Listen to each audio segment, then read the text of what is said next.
we hit the streets to ask what you want to know about coronavirus. We have a doctor on hand to answer all your questions, dispel any misconceptions, and tell you how to keep your family safe.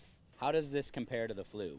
How long is this going to last? Unfortunately, people are panicking unnecessarily. This is a new disease, but it's not any lethal or different to others that we see, like the flu. If you compare deaths, there are more deaths from the flu than from the actual coronavirus. Just in this country, we have across 20,000 deaths. Wow. So if you compare it with the close to 4,000 deaths from the coronavirus worldwide. Right, that definitely puts it into perspective. I see these masks completely emptied from store shelves, people buying them in bulk.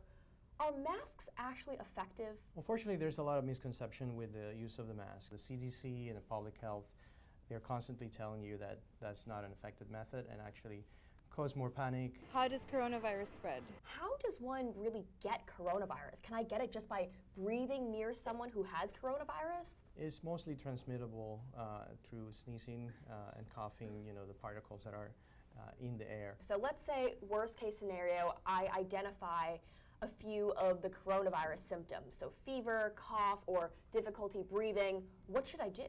The best way is to stay home, kind of a self-quarantine, so to speak. So don't run directly to my doctor's office. Stay home, you can call your doctor. Depending on the severity, you ask them what is the next step and they will guide you.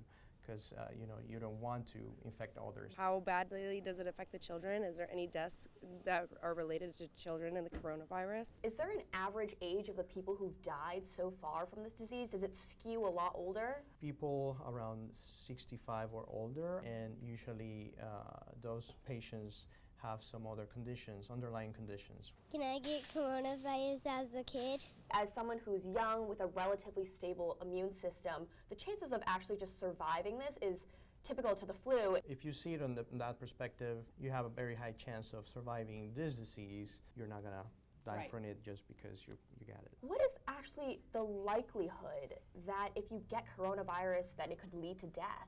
So far what we know is that it's low.